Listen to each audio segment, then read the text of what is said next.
Now, having arrived at this stage in this piece of work, in this small study,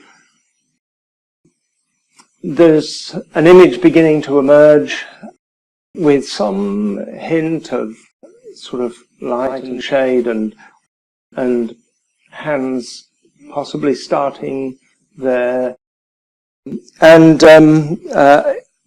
proceeding from here, this would probably then be accompanied by either some rather more time spent in the area of the face and possibly the hands with studies similar to the studies that were made for I Am Your Neighbour, which we looked at earlier on. And as the drawing continued, it felt to me as though the painting, a finished painting, could well be of two chess players. This sort of sense of concentration on this area seemed to be appropriate to that sort of subject. So a development of this drawing might include another player as seen from the back, not entirely, but partly from the back. And that would also build a space between these two figures in the drawing.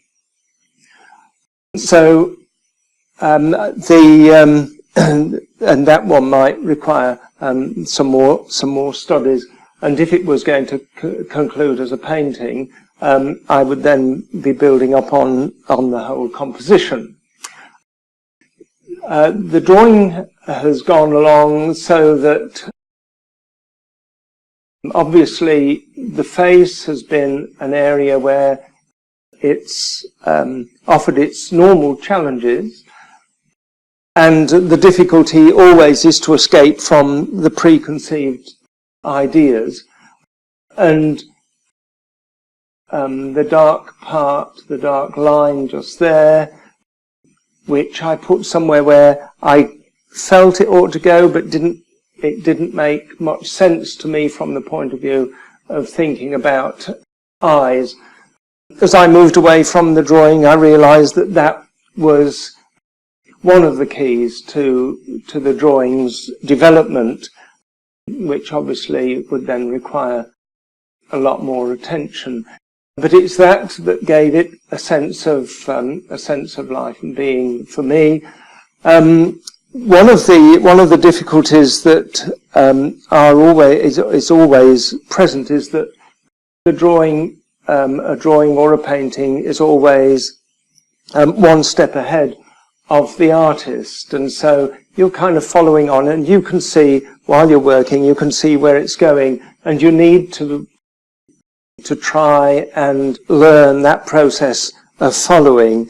It does mean that you can see things that other people can't see, and it's necessary to keep going so that what is invisible becomes visible. What you can see becomes visible to other people. We talked about beginning with marks that were ambiguous, capable of interpretation, and the unresolved and untidy, messy marks that offer possibilities. So I've tried to continue like that in my drawing. The marks that I made here are very sort of scribbly, and still some of them are like that one, for instance, still remain a slight question mark, but probably a good question to keep hold of.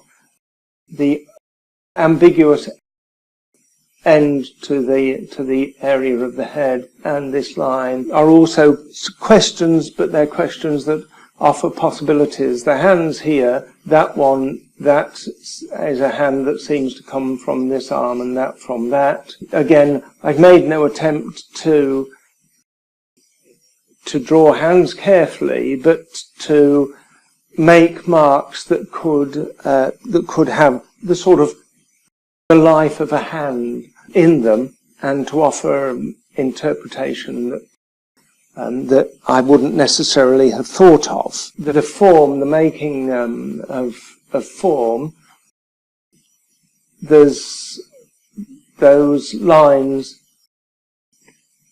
being horizontal and those lines being sort of vertical, create the possibility of a table or a chessboard, and then the figure coming up from them.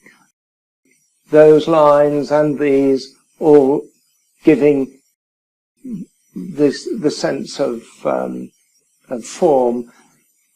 The dark area sort of the face crudely put in needs to stay crude probably for quite some time yet during the development of this drawing.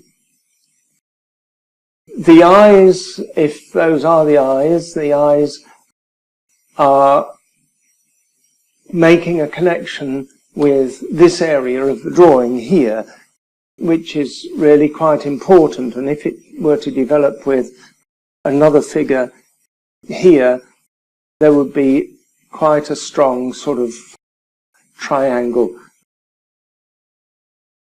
in that drawing, which could be fairly satisfactory. At the moment, there's no hint of what might be happening behind this figure, and as I pointed out, it's as a study, it's not a study for a complete painting. It's a study of parts of a painting in a sense, and so it remains unresolved as far as where it is in space. But as you add, as another part to the drawing is added, it will call for something else to go in, and again you have to put it in before you can know what it is. There is a strong sense in which you know that a mark is right before you know what it is, even in a figurative painting or drawing.